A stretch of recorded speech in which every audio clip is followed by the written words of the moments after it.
solutions pour l'employabilité des jeunes au Gabon. Bienvenue sur Gabon 24. Il suffit de quelques chiffres pour comprendre l'ampleur de l'enjeu lié à l'employabilité des jeunes sur le continent africain en général et au Gabon en particulier. Selon l'Organisation internationale du travail, le Gabon possède l'un des taux de chômage chez les jeunes les plus élevés d'Afrique subsaharienne. On parle de 36%, c'est énorme. Près de 87% de ces personnes en quête de travail sont âgées de 16 à 34 ans, soit près de 13 000 demandes d'emploi par an. Des chiffres certainement aggravés par la Covid-19 que nous subissons depuis plus de 2 ans déjà. Alors, quels sont les enjeux de l'employabilité des jeunes aujourd'hui? Qu'est-ce qui est fait au Gabon pour améliorer l'insertion professionnelle des jeunes? Nous allons répondre à toutes ces questions avec notre invité sur le plateau. Mais vous connaissez la tradition. Dites-nous, qu'est-ce que l'employabilité? L'employabilité? Oui. Aucune idée, désolé. L'employabilité. Là, je ne sais pas comment il faut répondre. Ça devient les mots emploi. Vraiment. Mais comme un employeur qui engage quelqu'un dans le travail, non? C'est ça, non? Pour ma définition, moi, je peux dire que c'est quand on te trouve du travail, genre tu exerces une activité. Employabilité est le mot qui fait l'écho. Allons-y écouter la voix de Junior Premier. Junior Premier, dites-nous tout. Qu'est-ce que l'employabilité?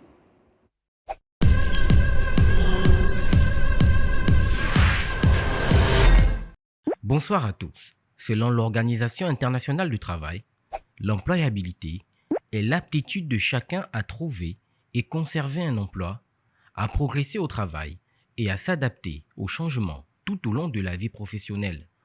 Avec l'évolution de la société, cette notion apparue dans les années 1980 et d'abord réservée à certaines catégories de la population, s'adresse désormais à tous. Dans un monde imprévisible, sujet aux fluctuations économiques, la place croissante de nouvelles technologies et leur utilisation professionnelle accentue ce besoin perpétuel de développer son employabilité. Cette employabilité concerne collaborateurs et sociétés. Retenez que la notion d'employabilité concerne aussi bien les jeunes que les seniors. Selon sa tranche d'âge, mais également son profil, toute personne doit en permanence chercher à affiner son projet professionnel et envisager de se réorienter vers une nouvelle carrière. Vous vous demandez bien pourquoi? Eh bien, tout simplement parce que le développement et le renouvellement de ses compétences est un enjeu majeur du collaborateur afin de rester compétitif sur le marché et d'accroître ses possibilités de mouvement.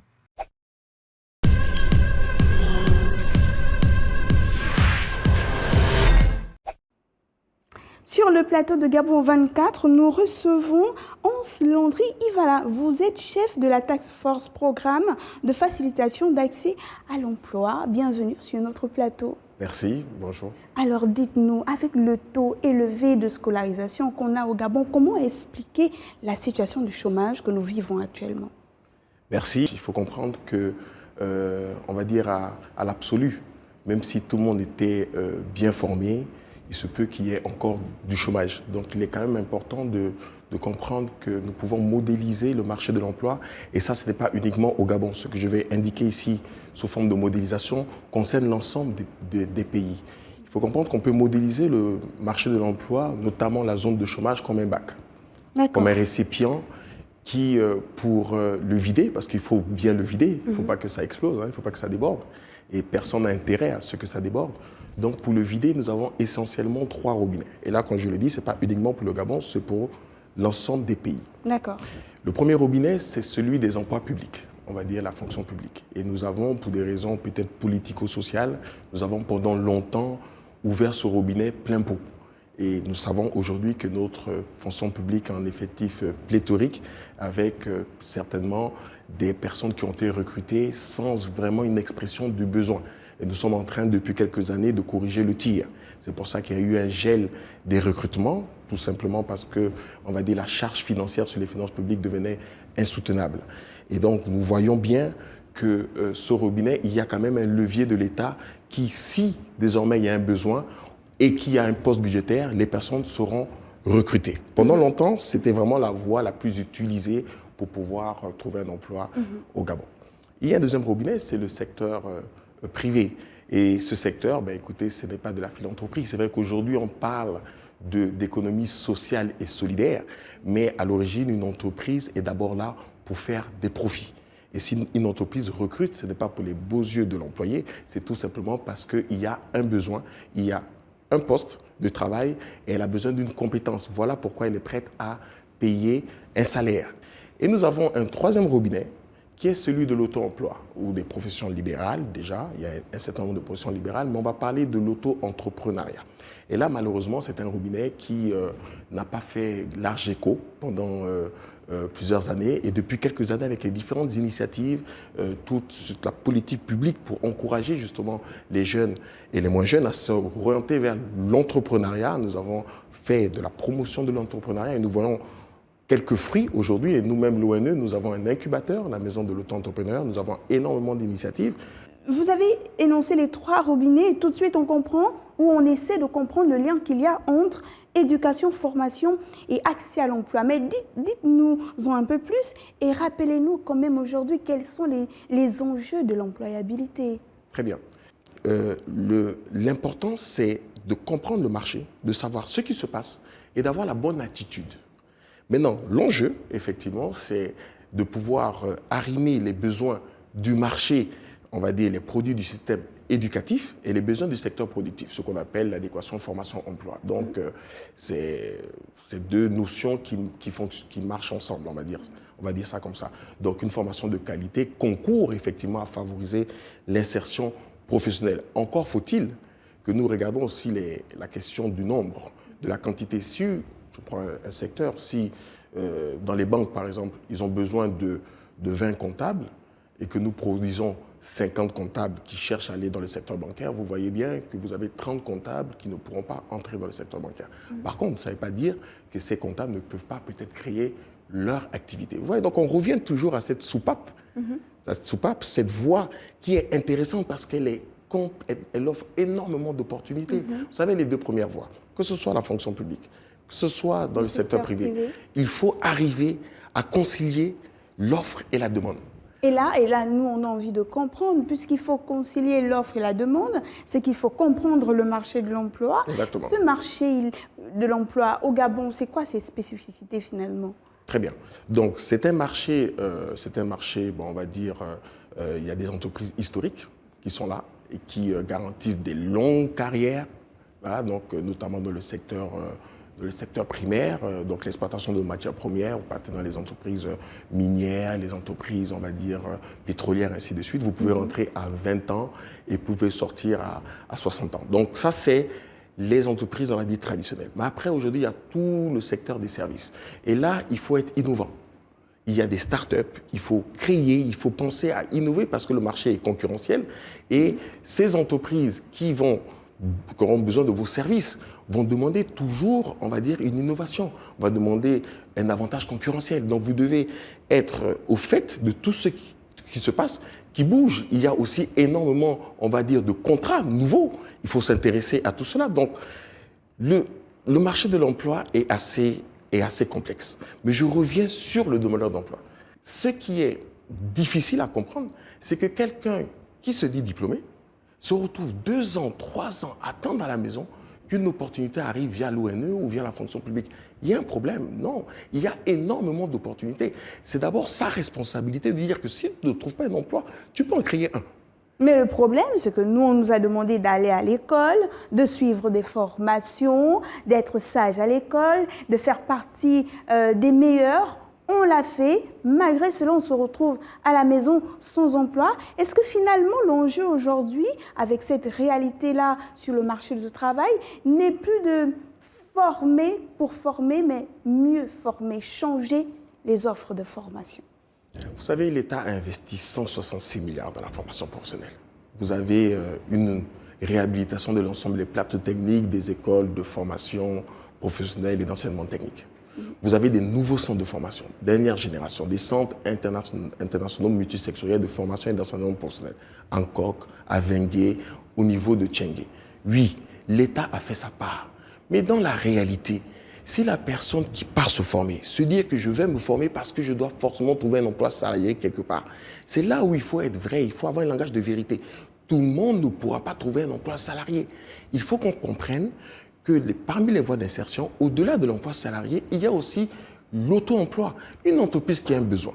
Et qu'après ce que l'État a mis en place, comme centre de formation, comme offre de formation, on a revisité les curricula, on a fait une formation de formateurs. Les gens sont partis se faire former, notamment au Maroc, en France, ainsi de suite, pour avoir des formations de qualité. L'État fait sa part. Mais sachez que si il y a 200 personnes, 300 personnes qui sortent, et que le besoin est à 100, 150, il va falloir que les autres se disent, et ces personnes doivent s'intéresser à l'auto-emploi. Parce que si on crée des entreprises, on va augmenter la capacité du marché de l'emploi à absorber des personnes et on pourra créer plus d'emplois. Je prends un exemple. Revenons sur le projet Un Taxi. Pourquoi ce projet nous intéresse? Parce qu'il n'y a pas beaucoup de projets comme ça. Je ne sais pas si quelqu'un peut conduire 2 véhicules en même temps. Les gens se demandaient pourquoi on a pris des bacheliers. Mais parce qu'on a une vision. Les gens voient des chauffeurs de taxi. Non. Nous, on voit des gestionnaires de flotte automobile. En 4 ans, ils deviennent propriétaires de leur taxi. 2 ans après, on les coach, on continue à les accompagner pour qu'ils puissent acheter un nouveau véhicule. Je ne sais pas comment ils vont faire pour conduire 2 véhicules en même temps. Ils créent déjà un emploi au bout de 6 ans. Au bout de 2 ans encore, ils auront une voiture qui aura 8 ans, la première voiture, une voiture qui aura 2 ans et une voiture qui aura une voiture neuve. Ouais. Et donc, ça veut dire qu'ils créent encore un deuxième emploi. Au bout de 10 ans, ainsi de suite. Et si ils veulent continuer dans cette activité, ils peuvent créer 10, 15, 20 emplois. Ils peuvent même encore aller plus vite. Là, on a pris un raisonnement linéaire. Vous voyez bien que quelqu'un qui décide de se dire « Ok, c'est vrai, je ne trouve pas d'emploi, mais j'ai quand même de quoi pouvoir m'autonomiser. Je peux identifier un secteur sur lequel je peux me positionner. » Et là, il devient créateur d'emplois. C'est un agent économique plus intéressant. Et là, on comprend très bien que vous maîtrisez le profil de ces demandeurs d'emploi-là. Oui, vous êtes chef d'une task force en rapport avec la facilitation à l'accès à l'emploi, mais vous êtes aussi directeur général de l'Office national de l'emploi. Donc, ces demandeurs d'emploi, vous les connaissez. Tout à fait. C'est quoi leur profil? Qui vient demander de l'emploi chez vous? C'est quoi l'attitude qu'ils ont? C'est quoi leurs attentes? Mais écoutez, nous avons une typologie, on va dire, bipolaire. Nous avons les primo-demandeurs d'emploi, les personnes qui recherchent un premier emploi et les personnes qui recherchent un nouvel emploi. Donc, on va dire les anciens travailleurs, des personnes qui ont déjà travaillé, d'accord, qui cherchent soit une reconversion professionnelle, qui recherchent un emploi dans le même secteur d'activité, ainsi de suite. La réalité, c'est que les primo-demandeurs d'emploi sont, pour certains, bien diplômés. Hein. Il faut bien comprendre que les personnes qui sont inscrites à l'ONE viennent de Russie, d'autres viennent de France, d'autres des États-Unis, ainsi de suite, du Maroc, du Sénégal, un peu de partout, ou des écoles du Gabon. Mais parce que, pour que ces personnes, si elles souhaitent un emploi salarié, pour qu'on puisse faciliter leur insertion, il faut qu'il y ait une expression de besoin. Voilà pourquoi je dis, attention, il faut bien comprendre qu'en fonction de votre souhait, il y a des contraintes. La contrainte de la fonction publique et la contrainte du secteur privé nécessitent une expression de besoin, nécessitent d'avoir une offre d'emploi qui est émise, qui requiert votre profil, et ensuite que vous arrivez à challenger cette offre et que vous arrivez à réussir à l'obtenir. Donc ça, c'est les deux premiers exercices, et nous avons donné nos chiffres. Nous avons environ 1000 personnes qui arrivent à trouver un emploi via ce circuit. Mais je tiens à dire ici, parce que nous voulons interpeller les gens sur la réalité du marché de l'emploi. Il faut que les gens comprennent que l'auto-emploi n'est pas un système D. Il faut que les gens comprennent que l'auto-emploi est véritablement la solution, de manière qualitative et quantitative, du chômage. Très bien. Et ça, c'est important. Vous faites bien de le dire parce qu'on parle d'entrepreneuriat, mais pour être entrepreneur, il faut un accompagnement. Très bien. L'ONE a été reformée. Vous allez revenir sur cette réforme-là. D'ailleurs, Mais parlez-nous aussi de cet accompagnement. Est-ce que je me lève, j'ai fait 5 ans à l'université Omar Bongo, je n'ai pas de moyens, j'ai mes diplômes, j'ai fait 5 ans à la maison, j'ai peut-être déjà une petite famille, j'ai bien envie de me lancer. D'ailleurs, je me suis inscrite à l'ONE. Comment je fais pour me lancer dans l'auto-emploi sans un sou? Je ne sais pas si les 10 lauréats du projet Un taxi, un emploi, un avenir ont dépensé un seul sou. Les voitures, le coût de revient d'un véhicule, pour être transparent, c'est 10 600 000. Il coûte 8 millions, la voiture coûte 8 350 000 francs, livrée à Toyota, 0 km. Après, il faut faire la peinture, il faut toutes les formalités administratives pour la mettre en circulation, ainsi de suite. Il faut la géolocaliser. Donc, c'est un projet complet et ça coûte 10 600 000 francs par véhicule. Ces personnes n'ont pas dépensé 5 francs parce que justement, l'État est là. Mais encore faut-il rencontrer leur motivation. Vous savez, parmi les 10, d'abord la première c'est une femme, c'est important de le souligner, dans les tests que nous avons faits, mais parmi les 10, il y avait 9 qui étaient déjà en activité. Tous étaient des bacheliers, master, licence, mais ils n'ont pas attendu le projet pour pouvoir s'autonomiser. Est-ce que vous êtes en train de dire Ces que les personnes jeunes étaient demandeurs déjà... d'emploi gabonais manquent de motivation? Je suis en train de dire que justement, il faut changer le narratif. On a pensé, parce qu'on regardait au Cameroun à côté, en se disant, oui, le Camerounais, généralement, il travaille, il fait toujours sa petite activité à côté. Mais je dirais que le Gabonais le fait aussi. Depuis que je suis à l'ONE, je découvre cela. Je ne le savais pas avant. Et dans la réalité, quand vous approchez les Gabonais se débrouillent. Sauf qu'il y a beaucoup d'activités qui sont faites dans l'informel. Donc, il faut les valoriser. Vous comprenez? C'est ça la réalité. Donc, moi, personnellement, si c'est juste pour porter un costume et dire que oui, voilà, j'ai un diplôme, j'ai un emploi qui correspond à mon diplôme, non. Dans la réalité, on a des rêves. On a des passions. Il faut bien comprendre une chose. On ne vit pas pour travailler. L'emploi ne peut pas être un objectif. L'emploi est un moyen pour obtenir des ressources pour aller accomplir nos rêves. Très bien. Pour donc assumer moi, nos charges. Je suis Donc, ce bachelier-là. Voilà. Je n'ai pas de ressources. Je viens à À l'ONE. l'ONE, C'est quoi chose, le mode d'emploi pour avoir un accompagnement? La première chose, c'est que quand vous arrivez, nous avons un entretien d'orientation. L'emploi forcé n'existe pas. On vous demande ce que vous voulez. Si vous n'êtes pas trop sûr, on vous conseille, parce que nous avons des conseils en emploi. Si vous venez pour un emploi salarié, mais vous vivez les réalités que j'ai annoncées précédemment, à savoir, attendez une expression de besoin. L'ONE ne crée pas d'emploi. Derrière l'ONE, il y a le secteur privé. Mais si le secteur privé recrute un peu moins à cause d'un certain nombre de réalités socio-économiques, vous comprendrez bien que les gens vont attendre. Voilà pourquoi nous, on a accentué les efforts sur la partie auto-entrepreneuriat. Et là, nous avons même un incubateur. Des personnes qui sont là pour vous accompagner. Même des personnes qui ne savent pas lire et écrire. On a des moyens de les accompagner pour qu'ils puissent gérer leur activité. D'accord. Et ça, c'est important. Parlez-nous de cette réforme de l'ONE. Pourquoi avoir réformé l'ONE? Quoi, ça ne marchait pas avant? Il fallait améliorer certaines choses? Pourquoi avoir réformé l'ONE? Qu'est-ce qui a changé depuis la réforme? Très bien. Mais écoutez, je suis déjà venu plusieurs fois dans vos plateaux et j'ai essayé modestement de dire que nous essayons de pouvoir créer une autonomie financière. C'est ce qu'on nous a demandé. Parce qu'il faut alléger la charge sur les finances publiques. Et donc, j'ai indiqué ici que ces dernières années, nous avons accentué nos efforts sur l'emploi jeune. Nous avons pu placer 7, 8 000, 9 000 jeunes, selon les programmes, que ce soit le CAJ, le contrat d'apprentissage jeunesse, que ce soit le PRODES, que vous avez vu. Sur le contrat CAJ, nous avons, pour chaque jeune qui est placé, nous avons des frais de gestion que nous collectons. Et ce sont ces frais de gestion qui ont permis, une partie de ces frais de gestion, de constituer le fonds ON Entreprendre qui a couvert le risque des 10 taxis. Vous comprenez?